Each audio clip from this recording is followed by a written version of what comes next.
KA పాల్ని పాపం ఆయన ఎందుకు ఇన్సల్ట్ చేస్తారు బ్రదర్? ఇప్పుడు అందరూ మార్కెట్లో ఏమనుకుంటారంటే ఇదివరకేమో పాపం కేఏ పాల్ గురించి అట్లా జోకులు వేసేది, ఇప్పుడు కోమటిరెడ్డి మీద జోకులు వేసే పరిస్థితి వస్తుంది తొందరలో. ఎందుకంటే ఎవడైనా మూర్ఖుడు తప్ప తెలివైన వాడు అంటాడా బ్రదర్? 27 అంతస్తుల హాస్పిటల్ ఏంది, కరెంటు పోతే 14 నుంచి 27కి ఎట్లా పోవాలన్నాడు కోమటిరెడ్డి.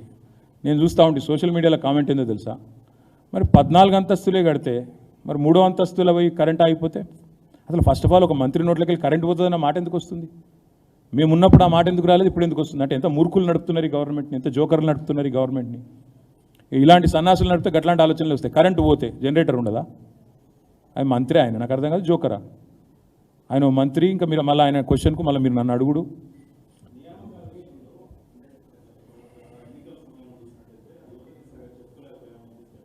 ఎన్నికల సమయంలో కాదు, 10 ఏళ్లలో చెప్పుకోలేకపోయాను.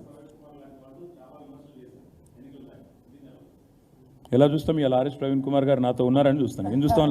వేరే ఉన్నారని చూస్తాను.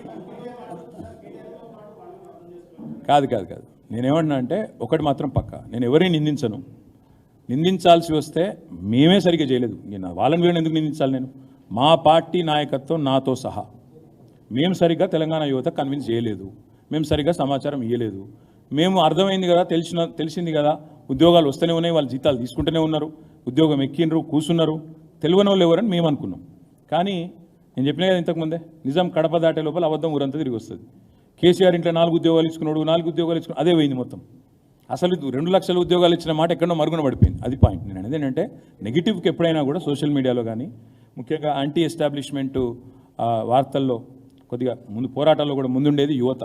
మరి నేను ఇంకొక మాట కూడా అడుగుతాను, మీరు అన్నారు కదా, ఇదే యువతని ఇదే నిరుద్యోగుల్ని, ఇదే విద్యార్థుల్ని కాంగ్రెస్ నాయకులు ఎంత దారుణంగా అవమానించిండ్రండి. రేవంత్ రెడ్డి బీరు బిర్యానీకి ఆశపడే బ్యాచ్ వీళ్ళు ఉస్మానియా విద్యార్థులని మాట్లాడింది మర్చిపోదామా? బీరు బిర్యానీకి అడ్డా మీద కూలీలాగా బీరు బిర్యానీకి ఆశపడతారు వీళ్ళు అని ఉస్మానియా విద్యార్థులని అడ్డా మీద కూలీలుగా అభివర్ణించినోడు రేవంత్ రెడ్డి. అదేవిధంగా బీరు బిర్యానీకి ఆశపడతారని చెప్పి అవమానం చేసినోడు రేవంత్ రెడ్డి. కాబట్టి తెలంగాణ యువతకు అన్నీ తెలుస్తాయి, నిజం నిలకడ మీద తేలుతుంది బ్రదర్.